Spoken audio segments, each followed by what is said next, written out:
बिस्मिल्लाहिर्रहमानिर्रहीम। अस्सलाम वालेकुम नाजरीन। आपका होस्ट नदीम अब्बास पोमी धन के रंग पोमी के संग में आपको खुश आमदीद कहता है। उम्मीद करता हूं कि आप सब खैरियत से होंगे, मजे में होंगे, फिट फाट होंगे। नाजरीन, आज मैं आपके सामने हाजिर हुआ हूं। मुझे बहुत से मैसेजेस आ रहे थे कि आप एहसास अदाकारा शबनम जी के बारे में बात क्यों नहीं कर रहे अब तक। तो मैंने सोचा कि वाकई ये तो मैं बहुत गलत कर रहा हूँ। काफी लेट हो चुका है ये शबनम जी का प्रोग्राम। तो आज मैं बैठ गया और मैंने कहा कि मैं अपने नाज़रीन से आज उनके बारे में गपशप करता हूँ। कुछ जो मेमोरीज मेरे पास हैं तो आपके साथ शेयर करता हूँ और उम्मीद करूंगा कि आपको पसंद आएंगी और आप अपना कीमती वक्त मुझे देंगे और मेरे इस प्रोग्राम को जरूर देखेंगे। तो चलिए स्टार्ट करते हैं। बांग्लादेश से ताल्लुक रखने वाली झरना बासित, मुझे उनका असल नाम था और फिल्मी नाम जो है शबनम, जो आज तक चल रहा है। शबनम जी का फिल्मी सफर जो है वो 1962 से लेकर 1987 तक उनका सफर है, जो उन्होंने भरपूर तरीके से गुजारा। उर्दू फिल्म इंडस्ट्री पे राज किया, बांग्लादेश की फिल्मों में भी बहुत काम किया। उनकी एक बंगाली फिल्म ने रिकॉर्ड कायम की है उनके क्रेडिट पे, जो फिल्म पाकिस्तान में एक और एक बांग्लादेश में। तो आगे जिक्र करूंगा आपके साथ पाकिस्तानी फिल्म का। तो जब बांग्लादेश और पाकिस्तान आपस में अलग हुए 1971 में, तो उस वक्त शबनम जी बहुत काम कर रही थी। तो हुकूमती सतह पे उन्हें वापस ना जाने दिया और उनको वीजा नहीं दिया गया, क्योंकि पाकिस्तान फिल्म इंडस्ट्री पे उन पे बहुत पैसा लगा हुआ था। बहुत सारी फिल्में, बहुत सारे प्रोजेक्ट उनके ज़ेरे तकमील थे, अभी चल रहे थे। तो इस तरह अगर वो चली जाती तो पाकिस्तान फिल्म इंडस्ट्री को बहुत धचका लगना था, क्योंकि वो इंडस्ट्री पे राज कर रही थी। बहुत ही सादा खातून थी। और मैं आपको बताऊं 1965 में उन्होंने रोबन गोश साहब से शादी भी कर ली। और देखें कि एक शादीशुदा हीरोइन जिसने 3 दहाइयों तक फिल्म इंडस्ट्री पे राज किया। हालांकि हीरोइंस जो होती हैं वो अपनी निजी लाइफ को छुपा रही होती हैं, वो पब्लिक के सामने जाहिर नहीं होने देती हैं कि हम बाल बच्चेदार हैं। लेकिन शबनम जी ने किसी से नहीं छुपाया। ये इनकी लव मैरिज थी। शबनम साहिबा जो थी वो हिंदू मजहब से थी और रोबन गोश क्रिश्चियन थे। तो रोबन गोश साहब ने कहा कि अगर आप मेरे मजहब पे आ जाती हैं तो हम शादी कर लेते हैं। तो इस तरह शबनम साहिबा ने अपना मजहब चेंज किया और रोबन गोश साहब का मजहब अडॉप्ट किया और यूं इनकी शादी हुई और इन दोनों का एक बच्चा भी था, रोनी घोष। तो पुरसकून जिंदगी गुजार रहे थे। फिर शबनम साहिबा जो हैं लाहौर में ही सुकूनत उन्होंने इख्तियार की। लाहौर और कराची की इंडस्ट्री पे राज करती रहीं। और रोबन गोश साहब जो थे वो बहुत बड़े म्यूजिक डायरेक्टर थे, मौसीकार थे। उनके क्रेडिट पे बेशुमार फिल्में थी। और मैं आपको बताऊं कि उनका जो म्यूजिक होता था वो इतना सुरीला होता था, इतना मधुर होता था, कानों में रस घोलने वाला। वो खुले गले वाली आवाजों को कभी भी अपने गानों में नहीं लेते थे, बहुत बारीक आवाज इस्तेमाल करते थे। उनकी फेवरेट सिंगर्स में महनाज बेगम और नैयरा नूर सिंगर्स थी। उनसे वो बहुत से गाने उन्होंने रिकॉर्ड अपनी फिल्मों के लिए करवाते थे, क्योंकि बड़ी उन्हें मीठी वॉइस चाहिए होती थी, बारीक। और इखलाक अहमद साहब उनके फेवरेट थे और उनसे उन्होंने बहुत गाने गवाए। जी, तो बात चल रही है इसी तरह। तो शबनम बेगम पाकिस्तान फिल्म इंडस्ट्री का एक बहुत बड़ा पिलर थी। उनके क्रेडिट पे बेपनाह काम।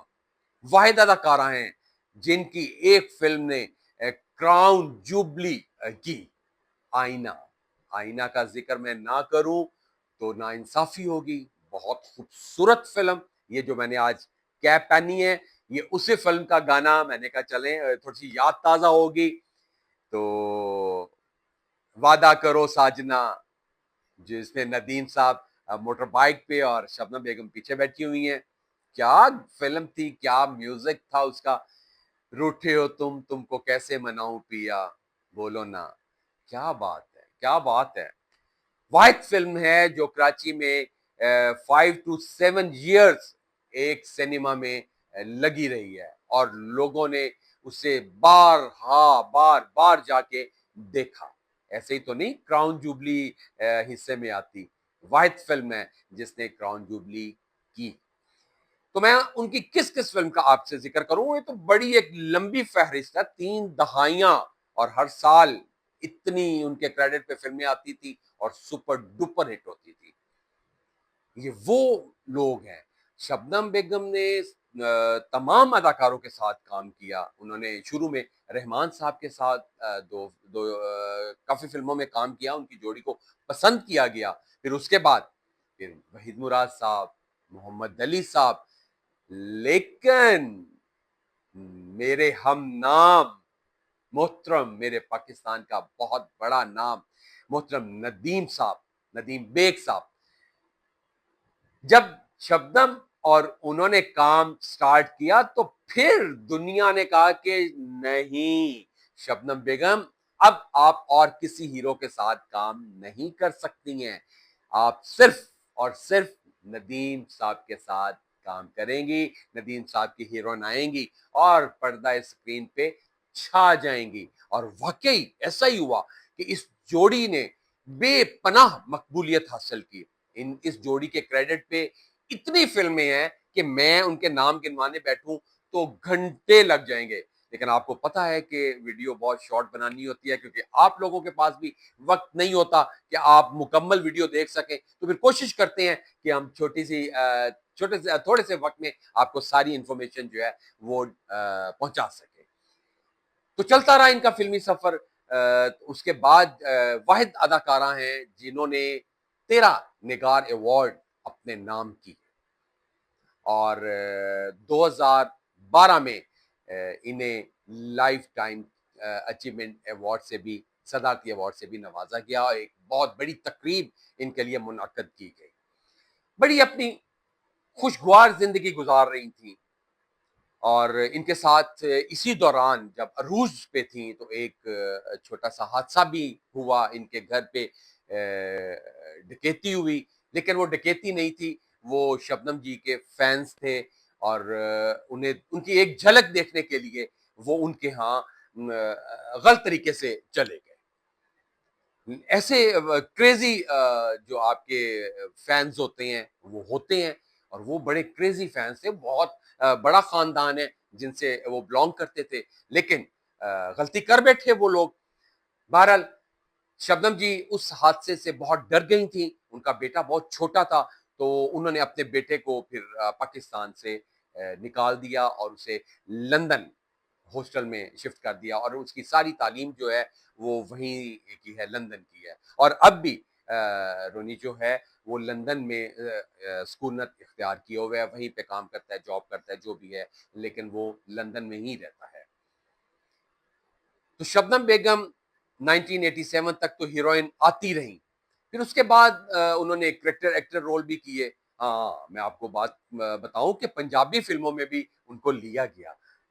2 या 3 4 फिल्में जो हैं पंजाबी उन्होंने की। राही साहब के साथ हीरोइन आई, तो उन्हें दिक्कत होती थी बोलने में, लेकिन इतनी समझदार खातून थी कि जो चीज उनको दी जाती थी वो उसको पिक कर लेती थी। जब ये पाकिस्तान आई हैं तो इनका एक इशू तो था जबान का, कि उर्दू इतनी अच्छी नहीं बोल सकती थी, नहीं अदा कर सकती थी, लेकिन उन्होंने ये ठाना कि नहीं, मैं उर्दू सीखूंगी।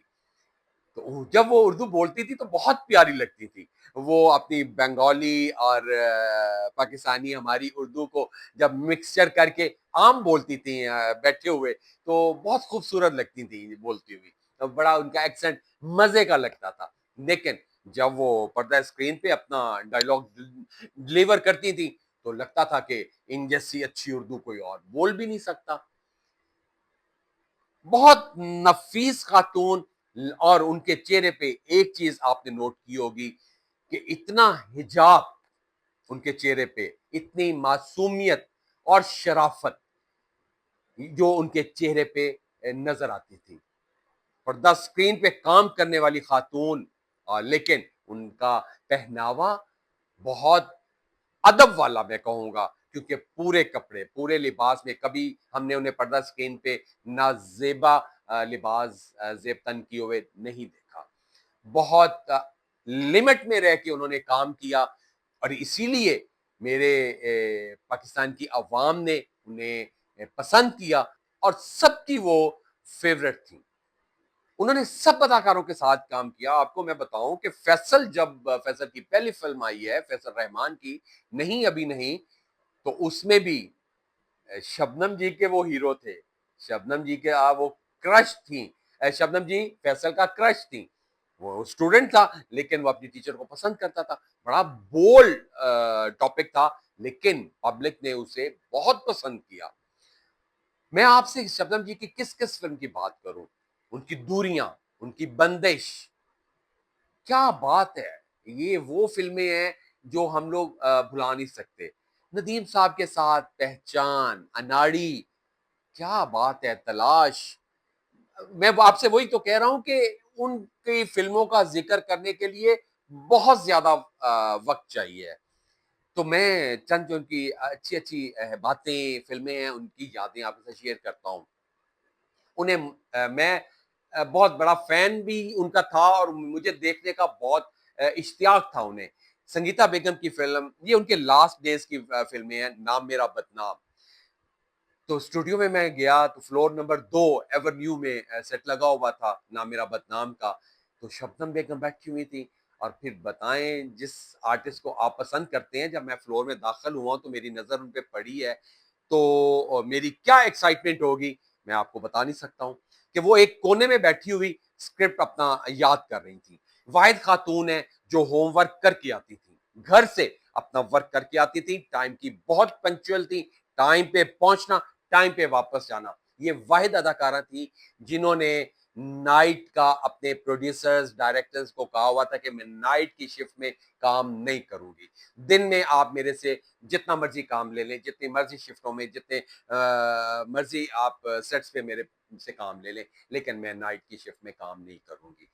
और रोबन घोष और उनका बहुत प्यार था, बहुत आइडियल कपल था। कभी नहीं सुना था कि उनमें नाचाकी हुई हो, क्योंकि वो औरत थी इतनी अच्छी। और सब अदाकार जो हैं और पूरी फिल्म इंडस्ट्री उन्हें भाभी कहती थी। और देखें कितना तकद्दुस था इस लफ्ज में, भाभी, भाई की बीवी। तो फिर लिमिट जो होती है वो तो बंदा क्रॉस नहीं कर सकता। कि मैं आपको बताऊं कि पानी पिलाने वाले से लेकर director, producers, technicians, extra, hero, heroines, जितने भी लोग थे इंडस्ट्री के ऑनर्स, सब शबनम भाभी कहते थे। बहुत ये अच्छी बात है, क्योंकि इसमें एक खूबसूरती है, एक तकद्दुस है, एक अपनाइयत है कि बंदा भाभी को गलत नजर से नहीं देख सकता। तो उन्होंने बहुत इज्जत और मकाम पाया। और आपको मैं बताऊं कि उनकी एक झलक देखने के लिए हजारों का मजमा होता था स्टूडियो के बाहर, गेट के बाहर। शबनम जी जब आती थी तो लोगों का एक हजूम लग जाता था और लोग इंतजार करते थे।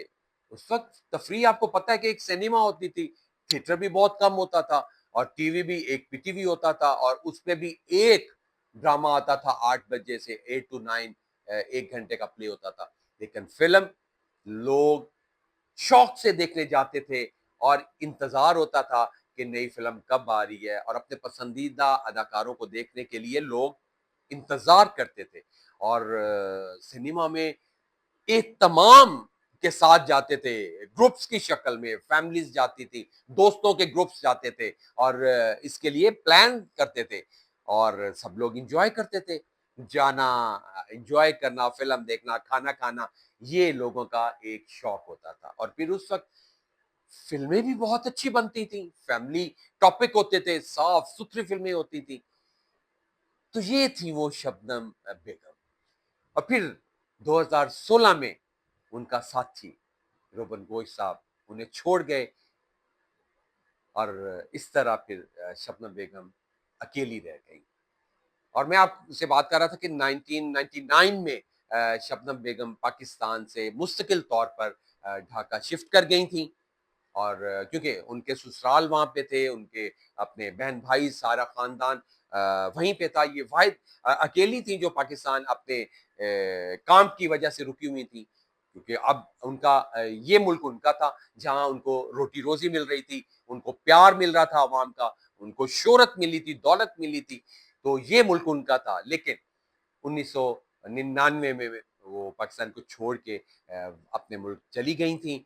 तो उनका वाहिद सहारा उनका बेटा, जब रोबन गोश साहब की डेथ हुई है तो रोनी लंदन में था, लेकिन वो वापस अपनी माँ के पास आ गया और तकरीबन 4 साल वो शबनम जी के साथ रहा है। लेकिन मजबूरी, काम तो फिर काम करना है, और उसे फिर वापस लंदन जाना पड़ा और वो लंदन चला गया। शबनम जी अकेली हो गई, क्योंकि उनके ससुराली जो हैं उनमें भी कोई फर्द नहीं बचा था, सब अगले जहाँ चले गए थे। और इनकी जो 8 ये बहनें थी वो भी सब चली गई हैं। उनमें वाहिद एक बहन इनकी हयात है और वो भी इंडिया में कोलकाता में रहती हैं। तो शबनम जी को वीज़ा का कोई प्रॉब्लम था, वो भी उनसे मिलने नहीं जा सकती थी। तो इस तरह फिर शबनम जी अपने आप को बहुत तन्हा फील कर रही थी। हाँ, मैं बात करूँगा 2016 में रोबन गोश साहब इस दुनिया से चले गए, और वो पाकिस्तान जब भी आती थी तो रोबन गोश साहब के साथ आती थी, अपने मियाँ बीवी दोनों आते थे और पाकिस्तान में बाहर आ जाती थी, और लोग उनको बहुत प्रोटोकॉल देते थे। उनके हल्का अहबाब, स्टूडियोज वाले, आर्टिस्ट हजरात उनके मिलने जुलने वाले एहतमाम करते थे दावतों का, और वो उसमें जाती थी। और जब 2016 में रोबन गोश साहब चले गए हैं, तो उसके बाद जब 2017 में शबनम जी पाकिस्तान आई हैं, तो जब वो एयरपोर्ट से नीचे उतरी हैं तो उनकी आंखों में आंसू थे। और जब प्रेस वालों ने उनसे पूछा कि शबनम जी आपकी आंखों में आंसू क्यों हैं, तो उन्होंने बताया कि मैं आज तक जितनी मेरी उम्र गुजरी है रोबन गोश साहब के साथ, जो मेरी अज़वाजी ज़िंदगी गुजरी है, मैं अकेली कभी भी मैंने अकेले कभी नहीं किया। उनके बगैर मैं कभी कहीं नहीं गई हूँ। वो मेरे साथ होते थे, हम पाकिस्तान आते थे, हम दोनों साथ आते थे। और आज मैं तन्हा हूँ और मैं अकेली जहाज से बाहर आ रही हूँ, तो मुझे बहुत फील हो रहा है कि आज मेरा साथी कहाँ है। मैं तन्हा जहाज की सीढ़ियां उतरी उतरी हूँ और मैं पाकिस्तान में दाखिल हो रही हूँ। तो वो रो रही थी और बहुत अपने आप को अकेला फील कर रही थी। खैर, पाकिस्तान में उनके बहुत चाहने वाले हैं। उनकी एक वाहिद दोस्त हैं जो फैसलाबाद से ताल्लुक रखती हैं। तो शबनम जी जब भी पाकिस्तान आती हैं तो वो फैसलाबाद उन्हीं के पास अपना रहती हैं, क्योंकि उनकी दोस्त उनसे बहुत प्यार करती है और शबनम जी भी उनसे बहुत प्यार करती हैं। रहती वो फैसलाबाद हैं, लेकिन लाहौर वो जाती हैं, चाहे वन डे टूर करें, 2 दिन के लिए जाएं, 3 दिन के लिए जाएं, क्योंकि उनका हल्का अहबाब लाहौर में बहुत ज्यादा है, क्योंकि इंडस्ट्री सारी वहाँ है और सारी इंडस्ट्री शबनम जी से बहुत प्यार करती है। तो जब ये लास्ट टाइम शबनम जी पाकिस्तान आई हुई थी तो रह रही थी वो फैसलाबाद अपनी फ्रेंड के पास, लेकिन लाहौर गई थी। हसन निसार साहब ने उनके ऑनर में बहुत ग्रैंड पार्टी की थी। वहाँ पे प्रेस भी सारी इकट्ठी हुई थी और उनकी जिंदगी के बारे में तफसीली उनसे इंटरव्यूज लिए गए, गपशप की गई। हसन निसार साहब ने उनको बहुत अप्रिशिएट किया कि मैं आपका बहुत बड़ा फैन हूँ। सहाफत का बहुत बड़ा नाम हसन निसार साहब, उन्होंने बहुत अप्रिशिएट किया कि मैं आपकी फिल्में बहुत शौक से देखता था, और बहुत अच्छी उनकी गपशप रही। और फिर मैं आपको बताऊं कि सैयद नूर साहब और साइमा नूर, उन्होंने शबनम बेगम के ऑनर में बहुत ग्रैंड डिनर का अरेंज किया अपने घर, जिसमें उन्होंने नदीम बेग साहब को भी इनवाइट किया। स्पेशली नदीम साहब कराची से आए उस डिनर के लिए, उस पार्टी को इंजॉय करने के लिए, क्योंकि उनकी पार्टनर, उनकी हीरोइन शबनम जी आई हुई थी, उनके ऑनर में ये पार्टी थी। तो नदीम बेग साहब भी वहां पे मौजूद थे और भी इंडस्ट्री के बहुत लोग वहां मौजूद थे। और आपको बताऊं कि साइमा जी ने अपने हाथों से खाने तैयार किए थे शबनम जी के लिए, और सुना है कि सैयद नूर ने भी उनका हाथ बटाया था, कुछ डिशेज सैयद नूर ने भी बनाई थी।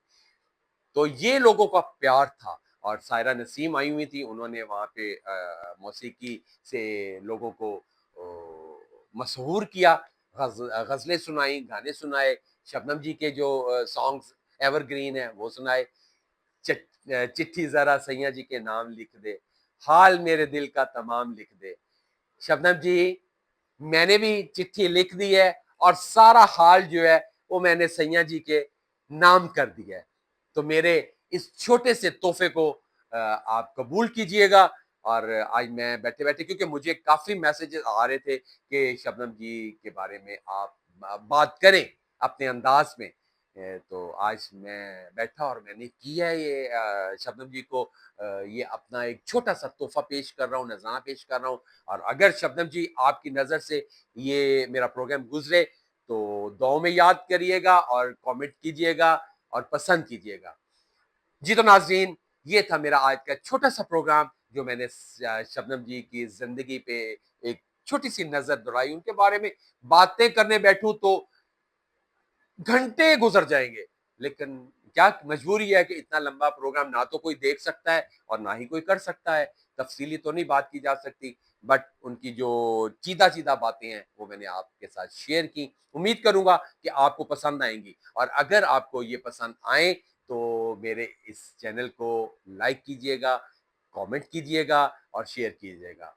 और धनक के रंग भूमि के संग को सब्सक्राइब जरूर करें और बेल आइकॉन को जरूर पुश करें, ताकि मेरा हर आने वाला नोटिफिकेशन आपके पास पहुंचे और आप उसे देखें और अपने इस पोमी को पसंद करें और इसकी हौसला अफजाई करें। अब मैं आपसे इजाजत चाहूंगा। आपका अपना नदीम अब्बास पोमी। रब रखा।